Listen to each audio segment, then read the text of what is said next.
Olá, pessoal! Mais uma vez por aqui, com aquela aula na lousa, para nós falarmos de bioquímica aplicada. E hoje nós vamos entender a importância do GH, tá? Esse hormônio, muitas vezes, ele é negligenciado, ele é esquecido quando a gente vai fazer um rastreio metabólico, quando a gente vai avaliar os pacientes. Claro que dentro de um conceito aí de saúde integrativa, de ortomolecular, de nutrição funcional, nós estamos sempre pensando nos hormônios, a gente está sempre pensando nos nutrientes, nesse equilíbrio todo, né, em desinflamar, antioxidar. A gente tem já esse pensamento mais profundo da bioquímica. Mas hoje nós vamos falar então da importância desse hormônio em duas situações metabólicas aí que são importantes para muita gente, que é o papel dele dentro do ganho de massa e do emagrecimento. A gente vai fazer um resumão aí das funções, claro, do GH. Ele tem muitas funções e vamos falar também do eixo fisiológico. E, claro, vamos fazer as perguntinhas finais aqui. Se você sabe avaliar isso no teu paciente, se você sabe como melhorar esses níveis,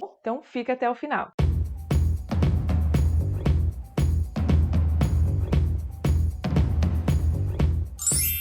Bom, pessoal, vocês sabem que para começar a falar de um assunto, eu sempre gosto de trazer aquele contexto fisiológico, né? Porque a gente tem que recordar aí o eixo fisiológico para entender os distúrbios. Não tem como a gente entender problemas de saúde se nós não lembrarmos, não entendermos qual é a função daquele hormônio, daquele órgão, daquele sistema, como ele funciona normalmente. Isso é a fisiologia. Então eu trouxe aqui para vocês para a gente lembrar que o GH ele tem o eixo fisiológico, hipotálamo, hipófise, órgãos periféricos. Na verdade, tem uma passagem pelo fígado, quando ele é liberado na corrente sanguínea, para que ele seja transformado aí, nos hormônios, nas frações ativas, que são chamadas de IGFs, tá bom? Não sei se você já estudou sobre isso ou não lembrava, de repente você nem estudou. Como eu falo, isso aqui não é prioridade na graduação. Tá bom? Os outros eixos hormonais a gente estuda mais, né? Eixo da tireoide, o eixo sexual mesmo, masculino e feminino, a parte de reprodução, né? A gente estuda muito sobre a insulina, que também é um hormônio,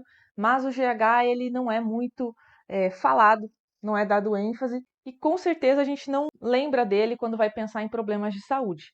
Tá? Porque é aquele problema pontual de excesso de produção de GH que vai causar acromegalia, aquilo já é visto logo na infância, né? Se a criança tem algum problema anatômico funcional ali nessa região ou nesse ciclo, nesse eixo, isso já é constatado lá na infância. Mas a diminuição da produção do GH, ela acontece durante o nosso envelhecimento. Com 35 anos, a gente começa a ter já uma menor produção do GH. E claro que vocês vão entender aqui que tem outros fatores, né, metabólicos que interferem também nesta produção e fatores aí de estilo de vida, fatores que a gente considera ambientais que interferem nisso, tá? Então a gente vai conversar sobre isso. Não é aquele caso pontual onde existe ou a falta do funcionamento que também você percebe na infância, né, visto que é o hormônio do crescimento, importantíssimo para que você tenha o crescimento normal da criança, o desenvolvimento dos órgãos e o crescimento. Então também problemas em relação a isso já são constatados lá na infância, tanto pelo excesso de funcionamento do eixo ou pela falta. O que a gente vai falar aqui é da função do GH nos adultos e como ele vai interferir aí no nosso bom desempenho de ganho de massa ou de permanência de massa muscular no envelhecimento. Então a sua importância na vida adulta, tá bom? Então vamos lembrar quem regula o disparo.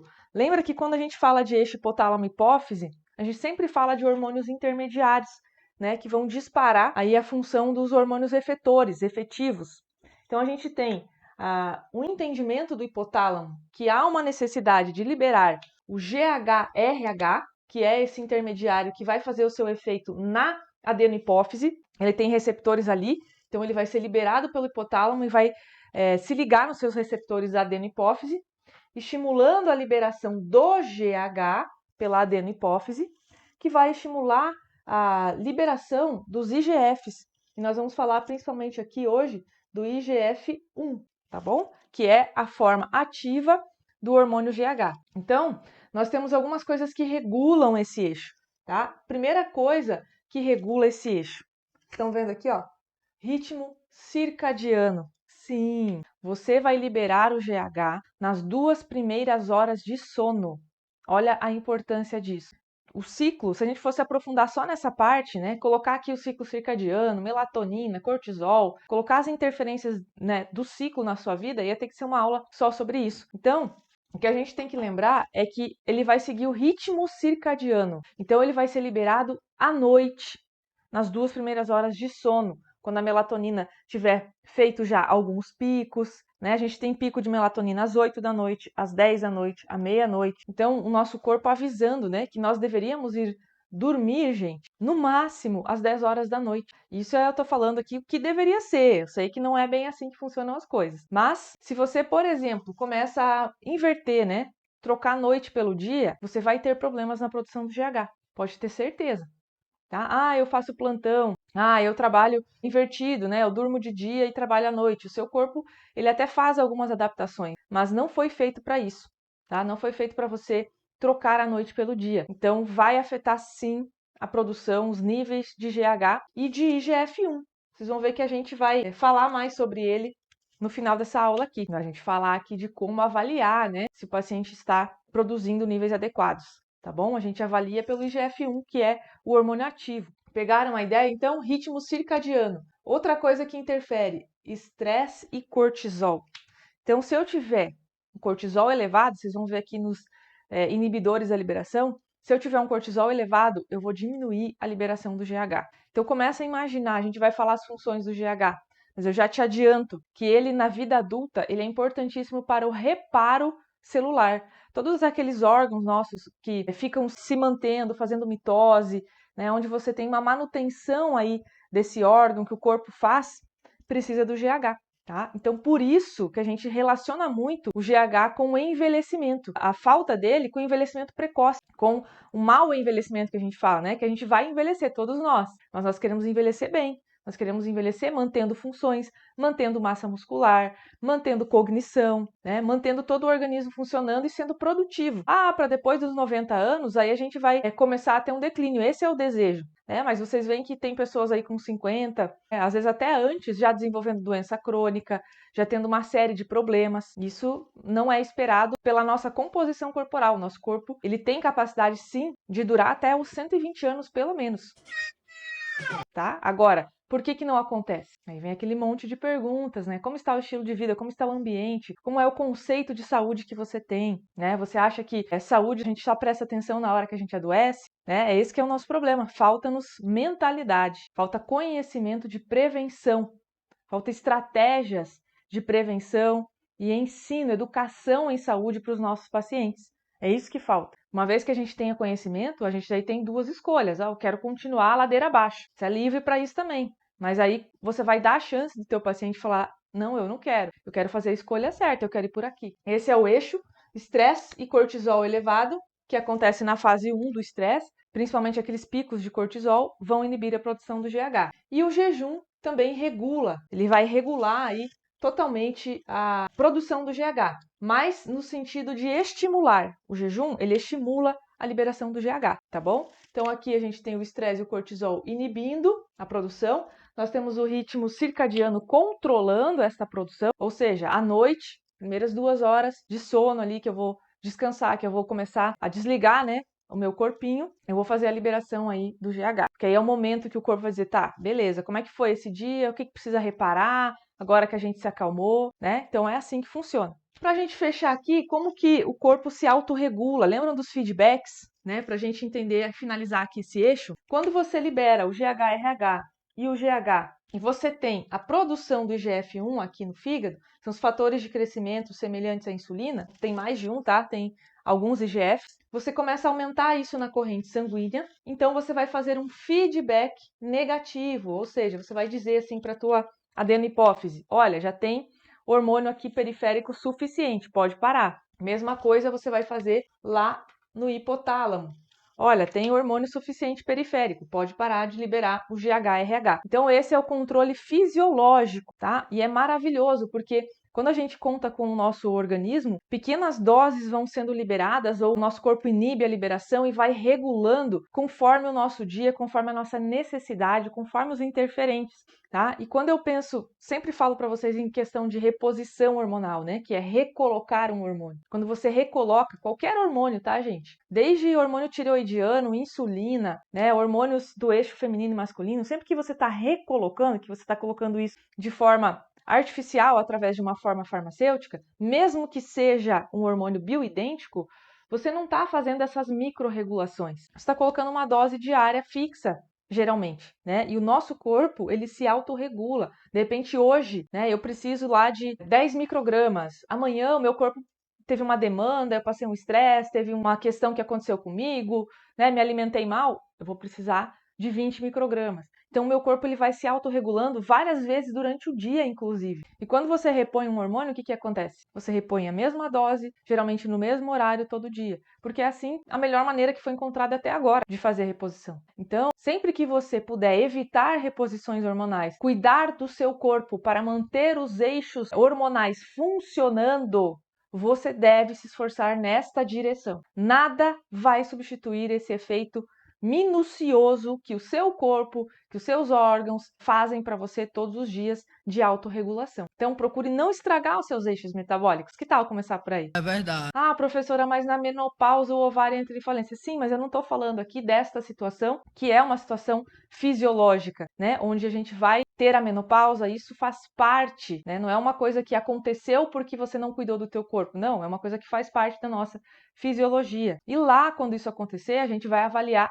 como fazer para regular esses hormônios. O que eu estou falando aqui é dos eixos que não mudam completamente com a menopausa. E o GH é um deles. Claro que no envelhecimento a gente vai ter uma diminuição, porque nós estamos desgastando o nosso corpo, né? Então é lógico que eu vou ter uma diminuição da produção. Agora, eu posso interferir diretamente nisso cuidando do meu corpo, certo? Hoje o conhecimento traz a luz sobre isso. O que você vai entender aqui?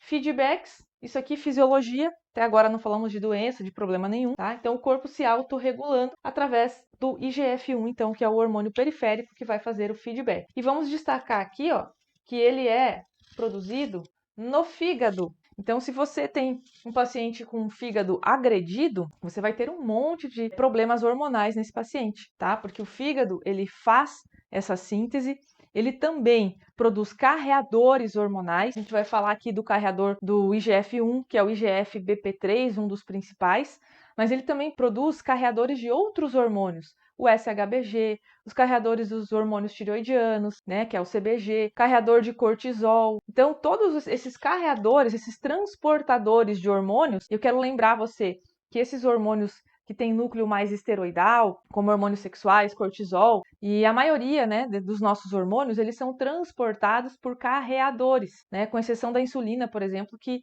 é um hormônio proteico, né, menorzinho, não precisa, mais solúvel em água, né? Mas a maioria desses hormônios que a gente fala muito, que regulam ganho de massa e tudo mais, se tiver núcleo esteroidal, você já sabe que vai ter transportador envolvido, tá? Próprios hormônios T3 e T4, que não são esteroidais, também tem transportadores. Então, é para a gente transportar, para a gente regular a disponibilidade desse hormônio.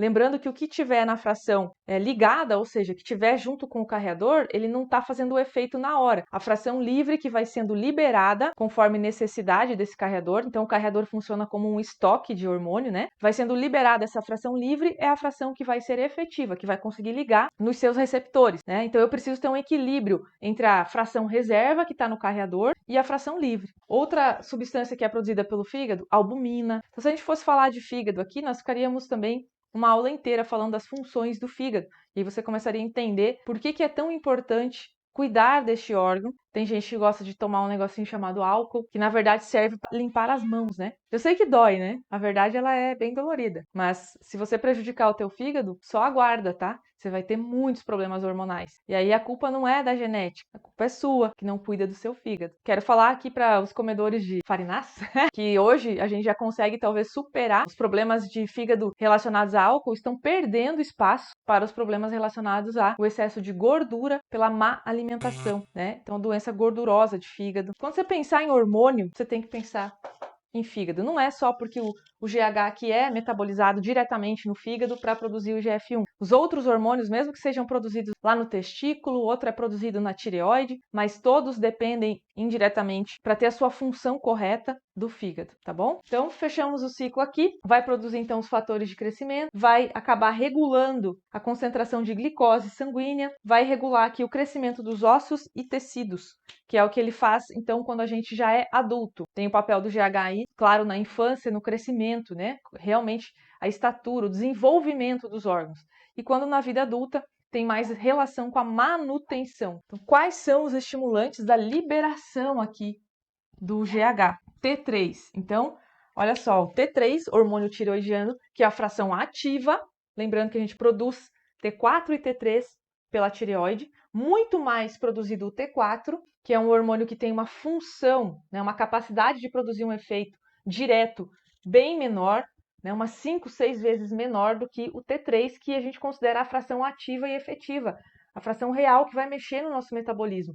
Então, olha a importância de um bom funcionamento também da tireoide em relação à liberação do GH. Então, será que uma pessoa que tem problemas aqui vai ter uma liberação adequada? Que mais? Esse é maravilhoso, hein? Exercício físico. Gente, faz sentido. Olha só o que eu vou te perguntar. Faz sentido alguém falar assim, não, eu tô perdendo massa muscular, tô com sarcopenia, vou tomar proteína, vou tomar whey, vou tomar aminoácidos e não fizer exercício? Faz sentido isso? De onde vêm os estímulos para você construir massa muscular? É daquela agressão, de você colocar função para o teu músculo. Primeiro isso. Primeiro você colocar ali uma função para o teu corpo entender. Poxa, eu preciso manter esse músculo porque ele está sendo usado. Tudo que não for usado no teu corpo, a tendência é atrofiar. É você definhar mesmo no envelhecimento. Então, comece a usar a musculatura. Fora isso, existe a liberação de vários hormônios. Eu estou falando um aqui que é o GH, tá? E olha só que legal. Vai liberar GH, vai liberar também testosterona, os androgênios, tem uma série de coisas.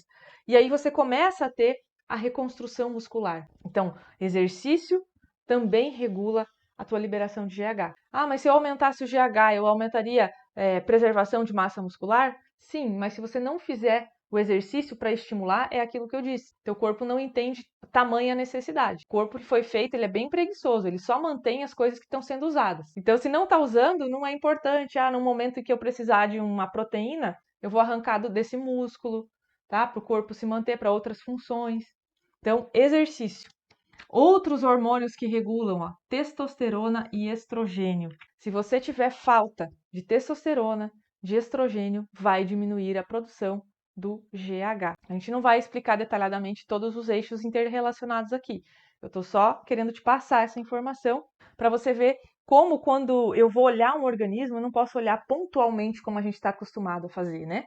Mesmo que você vá dosar os exames aqui que avaliam a função aí do eixo, né? Se está produzindo o IGF-1, se está transportando, que é o que a gente vai falar no final, beleza, eu vou avaliar isso. Agora, eu percebi que não está. Aí vem a outra pergunta. Como melhorar os níveis? Eu vou pensar somente em reposição? Não, tá faltando, vamos repor. Ou eu vou olhar o todo do organismo do meu paciente? Quem sabe quando eu ajustar os pilares aí da saúde desse paciente, desinflamar, antioxidar, melhorar a produção dos demais hormônios aqui que são afetados, por que eu diminuo testosterona, estrógenos? Não falando de menopausa, tá? Falando de vida de jovens, aí, de pessoas ainda que têm Era para ter, né? todos esses hormônios em alta. Por que acontecem as baixas? Essa pergunta que não quer calar para você, principalmente para os profissionais de saúde que estão aqui, né? Acontece por inflamação, acontece por falta nutricional, acontece por excesso de toxina, acontece porque quando o meu corpo é agredido pelo meu estilo de vida, ele vai priorizar algumas coisas e outras não, né? Então, por isso que a gente olha o todo. Talvez se eu melhorar a função tiroidiana do meu paciente, nutrir o corpo, ele começar a fazer exercícios, né? Eu prestar atenção aí se ele tem ou não estrógeno, testosterona, entender o que está acontecendo. E aí eu vou puxar isso aqui para cá, ó. Estrógeno, progesterona, testosterona, bagunça no eixo específico, feminino ou masculino, geralmente em jovens, tem a ver com o estresse, tem a ver com a tríade energética, que é o cortisol, a insulina, ou seja, resistência insulínica, problemas na tríade e tireoide, tá? E aí quando eu volto para a tríade, eu vou começar a entender, poxa, eu preciso melhorar essa parte aqui. E aí quando eu penso, mas o que jogou a minha tríade energética para o desequilíbrio? Aí eu vou chegar na inflamação, aí eu vou chegar no estresse oxidativo, na falta nutricional, nas toxinas que são ingeridas. Olha só, sempre eu vou cair no mesmo lugar, né? Por isso que eu tenho que tratar o corpo sempre do meu paciente. Por favor, quebrem esse paradigma de ficar tratando sintominha. Isso não é coisa de quem estuda bioquímica, tá? Quem já entendeu que o organismo é todo interligado e tem gatilhos, e os gatilhos precisam ser controlados, precisam ser retirados para que você consiga qualquer sucesso em qualquer doença ou problema de saúde. Então, quais são aquelas situações que inibem a liberação, que prejudicam a liberação do GH? Aí a gente vai aqui para os depressores. Baixas, então, de neurotransmissores. Depressão, né? O paciente mais deprimido, problemas emocionais, porque aí vai interferir no cortisol e vai interferir diretamente no eixo do GH, tá? Então, problemas aí de neurotransmissores. Obesidade, olha só, obesidade diminui a secreção basal e causa um aumento da degradação do GH. Então, mais um motivo para quando a gente pensa em equilíbrio hormonal, emagrecimento. Então, manter o peso ideal, sem sobrepeso, sem obesidade. Porque sim, se tiver obeso, vai vir uma inflamação. Tem inflamação, não existe alguém ganhar peso, ter sobrepeso sem processo inflamatório acontecendo. E aí, a partir disso, nós temos essa bagunça em todos os eixos hormonais. Então, mais uma razão, né? E quando a gente começa a regular, olha que legal, quando a gente começa a regular o GH, fazer exercício, né, de repente estimular a síntese através de nutrientes, através de plantas, você também contribui para o emagrecimento, porque ele é um hormônio que queima gordura. A gente vai falar das funções dele em breve. Então você começa a ajudar também no emagrecimento. Agora imagina, né, que você ganhou peso e aí você precisa emagrecer, ganhou peso, está inibindo esses hormônios que são da queima de gordura pelo fato de estar obeso, de estar inflamado. Vira um ciclo, né? Eu comecei a ganhar peso, aí o próprio ganho de peso começou a inibir meus hormônios e eu comecei a ganhar mais peso, né? Então a gente tem que ajudar os nossos pacientes a quebrar esses ciclos, a somar atitudes, né, de mudança no estilo de vida com algumas substâncias que nós podemos prescrever para ajudar esse paciente nesse processo de regulação, para dar uma força extra aí para ele conseguir emagrecer, tá bom? Então esse é o nosso papel, avaliar quais são os eixos metabólicos que estão mais bagunçados para que a gente possa modular, né? Nem sempre vai ser necessário repor, como eu falei antes aqui, que reposição para mim sempre é uma estratégia que vem em segundo lugar, né? Eu arrumo, eu começo a fazer a mudança do estilo de vida e a melhorar o metabolismo desse paciente, e aí fica a avaliação final, se realmente vai precisar reposição, ou se a gente com a modulação, quero recordar, e recordar é viver. Qual a diferença de repor e modular? Gente, repor é dar o hormônio, através de um bioidêntico, né? Um gelzinho, enfim, via injetável, é dar o hormônio pronto. Modular é dar condições para que o seu organismo produza aquele hormônio. Eu gosto de diferenciar, porque senão a gente fala modular, já relaciona direto com repor, com dar o hormônio. Não, aqui a gente está falando de dar condições, tá? Para o teu organismo produzir, voltar a produzir aquele hormônio, tá? Se eu melhorar a tireoide, se eu tirar a inflamação, se meu paciente fizer exercício, se eu regular eixo de cortisol, né, que ele consiga começar a emagrecer, por exemplo, tratar a resistência insulínica, ele vai melhorar os níveis de testosterona e estrogênio. Então, é olhar o todo, é dar condições. Modular é dar condições, tá bom? Repor é dar o hormônio pronto. Ó, teu eixo não funciona mesmo, vamos lá, vamos tacar o hormônio. É importante? Sim, tem muitas vezes que é o melhor a se fazer pelo paciente. Tem vezes que o paciente está tão ruim que você faz as outras coisas e ele vai fazer uma reposição e depois vai fazendo a retirada hormonal, porque o corpo vai reagindo, vai voltando ao equilíbrio e aí vai fazendo a retirada progressiva. Cada caso é um caso. O que não pode é achar que quando a gente fala de hormônio, a única solução é repor hormônio, tá bom? A solução é entender bioquímica, entender os gatilhos, as causas dos problemas hormonais e tratar o organismo como um todo. Essa é a solução. Então a gente viu aqui que obesidade é muito prejudicial. E o cortisol, que a gente já citou lá no começo, aumento do cortisol, glicose, então aqui ó, hiperglicemia, então resistência insulínica, né? Desnutrição, principalmente falta de zinco, também inibe a produção do GH. Lembrem-se das duas grandes causas de todos os males: excesso de toxina no corpo e falta de nutrientes. O zinco ele é importantíssimo para a produção de neurotransmissores, regulação neuronal, é importante para a produção de testosterona, é importante para a produção de hormônios tireoidianos e é importante aqui para a produção do GH. O zinco, na verdade, é importante para quase tudo que a gente produz aí em relação ao hormônio. Então, vamos olhar os níveis de zinco, né, dos nossos pacientes. Quem sabe fazendo isso a gente já melhora uma série de coisas ao mesmo tempo, né, repondo um nutriente fundamental. E aí, para a gente não dizer que não falou, agora eu vou mostrar para vocês as funções. Olha só, as funções desse hormônio. É uma lista aqui de funções. Além da ação anabólica, tem ação metabólica, alterando o fluxo, a oxidação e o metabolismo de praticamente todos os nutrientes. Aumento da síntese proteica, olha aqui, ó, a ver com o ganho de massa, especialmente nos músculos e ossos, ocorre porque o GH aumenta o transporte de aminoácidos através da membrana para o interior da célula para que possam ser utilizados, né? Aumenta a tradução do RNA para promover síntese proteica. Haverá então mais condições para as células sintetizarem mais proteínas. Leva à redução do catabolismo, ou seja, da degradação proteica. Atua no metabolismo das gorduras, estimulando a lipólise, a queima de gordura.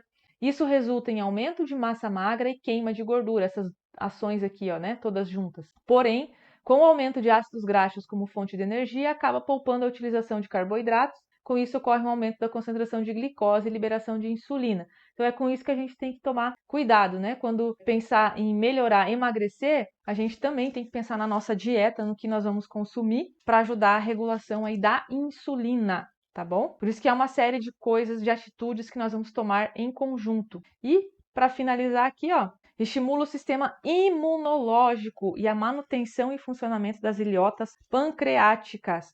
Então, importante para manter saúde, porque a gente geralmente vai entrar aí em graves problemas, em sérios problemas, se o nosso sistema imunológico não funcionar, tá? Vai, com certeza, encurtar a nossa vida. Então, quero ainda falar mais um pouquinho aqui, ó, das deficiências do GH no envelhecimento.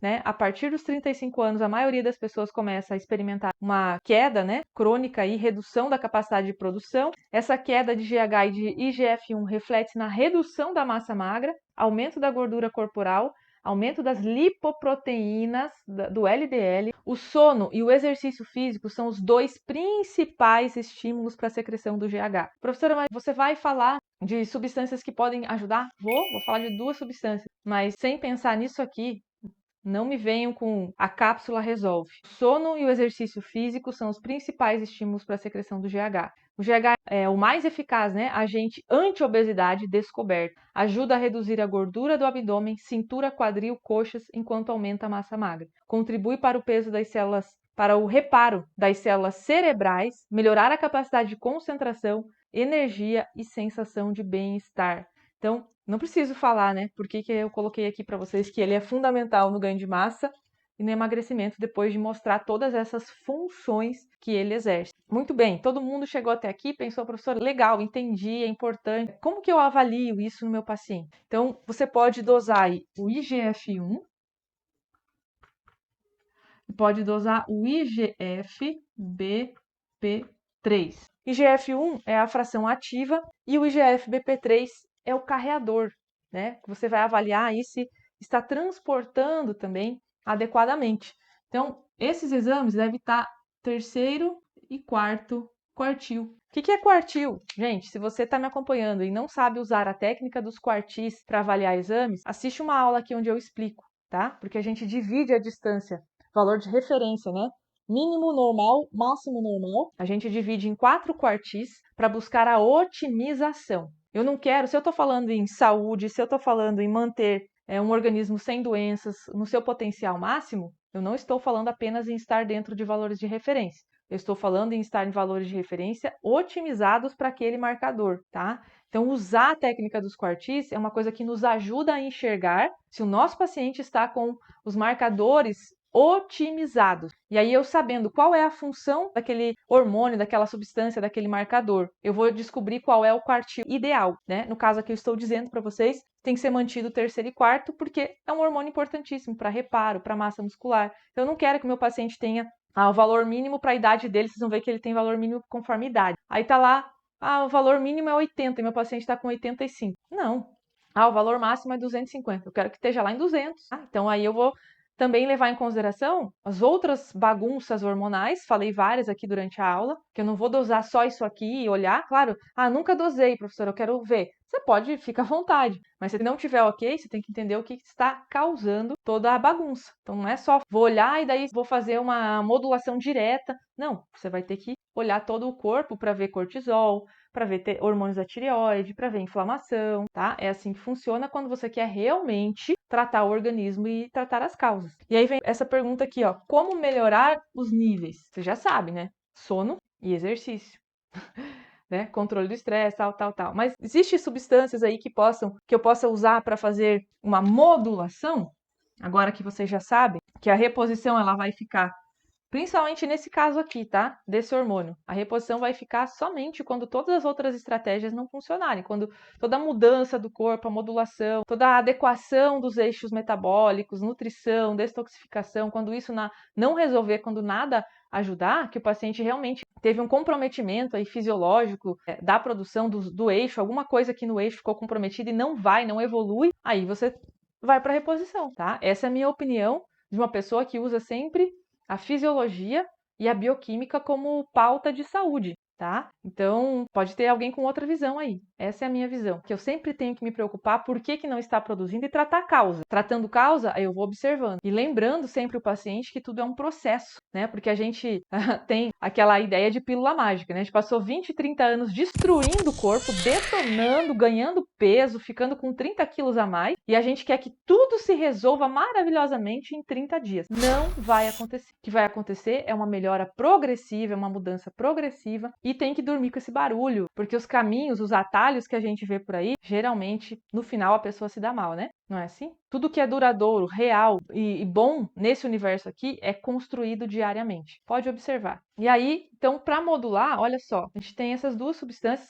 Tem mais coisa, né? Mas eu trouxe essas duas que são interessantes, né? São dois fitoterápicos. Então, a gente tem Cyanotes vaga e a gente tem a Ajuga turquestônica. Então, são plantas que, como vocês podem ver aqui, ó, né? A Cyanotes vaga, ó, indicações e ação farmacológica, né? Feita por essa substância que tem dentro, a beta-equidisterona. Não induz a expressão de genes como os esteroides anabólicos, mas influencia as vias bioquímicas do lado de fora do núcleo da célula, das células musculares, e como resultado final, aumenta a síntese de proteínas musculares, favorecendo dessa maneira a construção da massa, né? Pessoas que tenham hipoglicemia não devem fazer uso. Então, só uma observação aqui, mas que ela atua provavelmente nesses receptores, né, dos IGFs. E a Ajuga turquestônica, ela tem também essas substâncias dentro dela, são uma classe de compostos semelhantes aos androgênios. Lembra que a gente comentou aqui que os androgênios, que a testosterona, né, regula a função aí, melhora a função, produção, liberação, enfim,